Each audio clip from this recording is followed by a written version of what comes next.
नमस्ते, मेरा नाम निवेदिता है। मेरे YouTube चैनल में आपका स्वागत है। आज हम लोग स्टैंडर्ड 12 का चैप्टर नंबर 5 ओसी सब्जेक्ट करने वाले हैं। उसमें टॉपिक हमारा है बीपीओ। तो today our topic is business process outsourcing. सबसे पहले हम आउटसोर्सिंग को समझते हैं कि आउटसोर्सिंग क्या होता है। आउटसोर्सिंग जो है वो क्या होता है, ऑर्गेनाइजेशन क्या करता है, अपने कुछ काम को ऐसे काम रहते हैं जो उसके लिए इतना ज़्यादा इंपॉर्टेंस नहीं रहता है। जैसे नॉन कोर एरियाज रहते हैं, उसमें क्या करता है, वो किसी थर्ड पार्टी को हायर करता है, उनको बोलता है कि आप इस काम को हैंडल करो, और वो जो कोर एरियाज रहते हैं ताकि वो ऑर्गेनाइजेशन है वहाँ पे ज़्यादा ध्यान दे पाए, तो उसको ये क्या करते हैं, आउटसोर्सिंग बोलते हैं। अब क्या है बिजनेस प्रोसेस आउटसोर्सिंग। सिंपल सी बात है, बिजनेस को आगे चलाने के लिए, बिजनेस को और अच्छे से स्मूथ रन करने के लिए कंपनी क्या करती है, किसी थर्ड पर्सन को हायर करती है जो उनके ऑर्गेनाइजेशन को आगे लेके जाने में मदद करती है। तो समझते हैं इसका मीनिंग क्या है। तो BPO is a subset of outsourcing. Simple सी बात है, आउटसोर्सिंग मतलब क्या, किसी थर्ड पर्सन को हायर करना काम करने के लिए, and BPO business process, business को आगे चलाने के लिए, that involve the contracting of the operation and responsibility of specific business process to the third party. क्या करता है, वो किसी थर्ड पार्टी को काम पे लगाता है। And service provides BPO refers to the outsourcing of various activities the organization to minimize cost and income, increase efficiency। Simple सी बात है। अब जो है बिजनेस का ऑर्गेनाइजेशन ओनर जो है वो क्या करता है, किसी ऐसे पर्सन को हायर करता है जिसको उस काम के बारे में क्या रहता है, बहुत ज्यादा नॉलेज रहता है। तो उससे क्या होता है कि उसका जो कॉस्ट होता है खुद वो इतना उसको पता नहीं रहेगा। ऐसा जरूरी नहीं कि भाई जो बिजनेस का मैनेजर उसको अपने बिजनेस के बारे में सब कुछ जानकारी हो, ऐसा नहीं। कोई ऐसी एरिया होती है बिजनेस का जिसको उसके बारे में उसको इतना नहीं रहता। जैसे नॉन कोर एरियाज में, जैसे फॉर एग्जांपल क्या आ गया नॉन कोर एरिया, जैसे सिक्योरिटीज हो गया, सैनिटेशन हो गया, ये सब चीज में वो उतना ध्यान नहीं देता है। तो वो क्या करता है, इसके लिए थर्ड पर्सन को हायर कर लेता है। इससे क्या होता है कि उसका कॉस्ट भी कम हो जाता है और उसकी एफिशिएंसी भी क्या हो जाती है, इंक्रीज हो जाती है। इसलिए जो होता है हमारा बिजनेस का कोई भी ऑर्गेनाइजेशन क्या करता है, आउटसोर्सिंग रेफर करता है। तो ये हमारा आउटसोर्सिंग का मीनिंग हो गया। सो अभी हम लोग करने वाले हैं एडवांटेज ऑफ बीपीओ।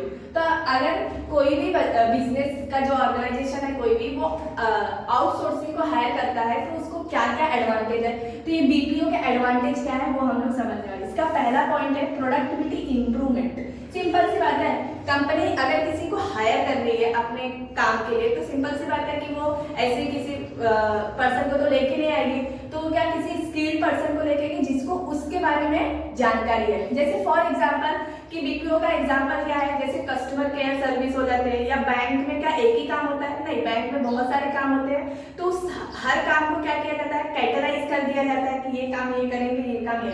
तो ऐसा नहीं है, जिसको उस काम के बारे में बहुत स्पेशल नॉलेज रहेगा, क्या करता है ऑर्गेनाइजेशन, उसी को वो काम देता है। तो इससे क्या होगा, एडवांटेज क्या होता है कि एजुकेटेड और skilled people perform task efficiently, thus improve the productivity। Simple सी बात है, उसको उस काम के बारे में अगर जानकारी है तो अच्छा ही परफॉर्म करेगा, और उससे क्या होगा, कंपनी को क्या होगा, प्रॉफिट होगा। तो पहला पॉइंट क्या होता है, प्रोडक्टिविटी इंप्रूवमेंट होता है। उसके बाद ऑप्टिमम यूटिलाइजेशन। क्या होगा कि जब कंपनी थर्ड पर्सन को हायर करती है तो उससे क्या होगा, BPO enables optimum utilisation of scarce resources. वो इस रिसोर्सेज का वेस्टेज नहीं होने देगा, उसको जितना जरूरत होगा उस रिसोर्सेज का प्रॉपर यूज करेगा, वेस्टेज नहीं करेगा, क्योंकि उसको पता है कि कहाँ पे कितना यूटिलाइज करना है। तो सिंपल, तो ये हमारा सेकेंड एडवांटेज हो गया, ऑप्टिमम यूटिलाइजेशन। प्रॉपर जितना रिसोर्सेज है उसको अच्छे से क्या करेगा, यूज करेगा, और रिसोर्सेज की कमी नहीं होने देगा। तो ये हमारे एडवांटेज है। Third point is reduction in cost. तो cost saving can be significant to any business. Of course हर बिजनेस ऑर्गेनाइजेशन चाहता है कि उसका जो है कॉस्ट का सेविंग हो।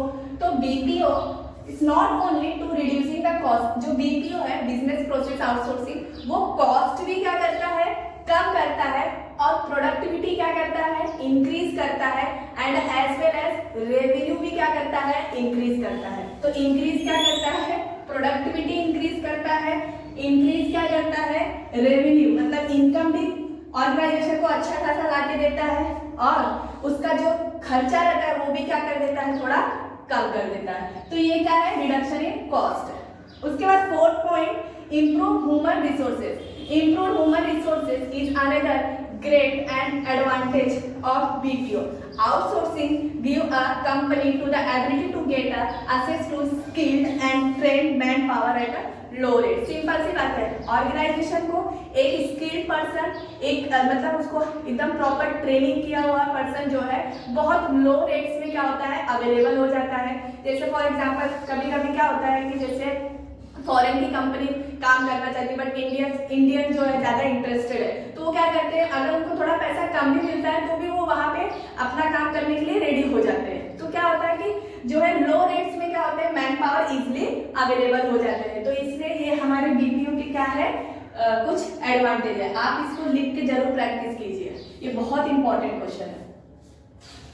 सो disadvantage of BPO, of course अगर एडवांटेज है तो डिसएडवांटेज रहेगा ही। तो आपको ये क्वेश्चन मतलब एडवांटेज एंड डिसएडवांटेज दोनों आएगा। सो फर्स्ट पॉइंट क्या है, कम्युनिकेशन प्रॉब्लम। सिंपल सी बात है, क्या होता है कि कंपनी जब हायर करती है, अभी समझो अगर वो अपने क्लाइंट से बात करना है उसको, तो जिसको हायर किया है कंपनी ने, कभी कभी क्या होता है कि उनको लैंग्वेज का थोड़ा प्रॉब्लम हो जाता है। जरूरी नहीं है कि जिससे वो बात कर रही है कंपनी थर्ड पार्टी अपने जिसको उसको कुछ बताना हो, तो लैंग्वेज अगर उसको नहीं समझ में आ रहा है तो ये प्रॉब्लम क्या होता है, कंपनी को फेस करना पड़ता है। तो there can be communication gap between the client के बीच एंड वेंडर के बीच में क्या हो जाता है, कम्युनिकेशन को लेके प्रॉब्लम आ सकता है। शायद ये कुछ बोलना चाहता हो और ये कुछ और ही समझ रहा है, तो यहाँ पे मिसअंडरस्टैंडिंग क्रिएट होने के चांसेस होते हैं। तो ये पहला डिसएडवांटेज है, due to the misunderstanding and communication. Miscommunication simple सी बात है, जब हमको समझेगा ही नहीं कोई बात, वो क्या बोल रहा है और मैं क्या बोल रही हूँ, दोनों पार्टी को समझ में नहीं आ रहा, तो सिंपल सी बात है ना, मिसअंडरस्टैंडिंग तो क्रिएट होगी एज वेल एज मिसकम्युनिकेशन भी हो जाएगा। तो this is our first point. And second, different time zone. तो क्या होता है, जैसे फॉर एग्जांपल अब आज इंडिया में भी ऐसी बहुत सारी कंपनी है जो बाहर से डील कर रही है।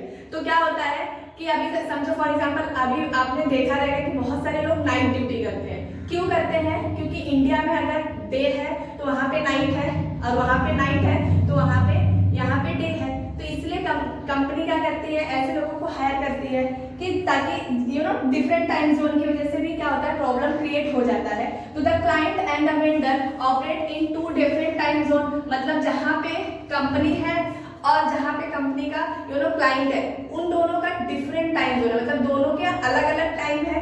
And zone the different in the time can create a many problem during online meeting. Simple सी बात है, ऑनलाइन मीटिंग होगा, वहाँ पे कुछ और टाइम है, यहाँ पे कुछ और टाइम है, तो प्रॉब्लम होता है डिफरेंट टाइम जोन, मतलब अलग अलग टाइम की वजह से। एंड थर्ड पॉइंट है लॉस ऑफ कंट्रोल। तो सिंपल सी बात है, अगर जब हम किसी को अपनी बात समझा ही नहीं पाएंगे, अगर आप किसी को कुछ सेल कर रहे हो या कुछ किसी को कन्विंस करने की कोशिश कर रहे हो, अगर उसको आप अच्छे से अंडरस्टैंड ही नहीं करा पा रहे हो, तो सिंपल सी बात है, कंपनी क्या करेगी, वो जो उसको बेनिफिट होने वाला था वो क्या करेगी, लॉस कर देगी। क्यों, क्योंकि उसने अच्छे से कम्युनिकेशन नहीं किया, अच्छे से गाइडेंस नहीं दिया। तो यहाँ पे समटाइम्स क्या होता है, बीपीओ जो रहता है थर्ड पार्टी, जब लॉस ऑफ कंट्रोल उसकी वजह से, बीपीओ की मतलब बिजनेस प्रोसेस आउटसोर्सिंग, जो थर्ड पार्टी हायर किया रहता है कंपनी ने अपने बिजनेस को आगे चलाने के लिए, तो ड्यू टू कम्युनिकेशन एरर, मतलब कम्युनिकेशन एरर की वजह से, मतलब कम्युनिकेशन में कुछ ऐसी गड़बड़ी की वजह से, टाइम डिफरेंस मतलब अलग अलग टाइम की वजह से, and client company can loss control of the project. Company क्या कर सकती है, अपने प्रोजेक्ट को भी क्या कर सकती है, खो सकती है। तो ये हमारे कुछ डिसएडवांटेज है। तो पहला डिसएडवांटेज है कि कम्युनिकेशन प्रॉब्लम होता है, सेकेंड होता है कि डिफरेंट टाइम जोन होता है, एंड थर्ड है लॉस ऑफ कंट्रोल। कंपनी क्या करती है, कभी कभी कम्युनिकेशन की वजह से, टाइम जोन की वजह से अपने कुछ अच्छे प्रोजेक्ट को क्या कर देती है, खो देती है। तो सिंपल सी बात है, अगर एडवांटेज है तो डिसएडवांटेज तो रहेंगे। ये हमारे कुछ डिसएडवांटेज है, इनको लिख के जरूर प्रैक्टिस कीजिए। So thank you for watching. आप इस वीडियो को जितना हो सके 12th स्टैंडर्ड के बच्चों को जरूर इसको शेयर कीजिए, और इनके लिए ये बहुत इंपॉर्टेंट पॉइंट है और बहुत ईजिली वे में उनको मैंने समझाने की कोशिश की है। आई होप आपको अंडरस्टैंड हुआ रहेगा। एंड अगर आपको ओसी, इको या एसपी या अदर कोई भी सब्जेक्ट में कुछ भी डाउट है तो आप मुझे कमेंट कर सकते हैं, मैं आपको जरूर उसके रिलेटेड टॉपिक्स एक्सप्लेन करूंगी। And thanks for watching and please जितना हो सके शेयर कीजिए, सब्सक्राइब करिए, लाइक कीजिए। Thank you so much.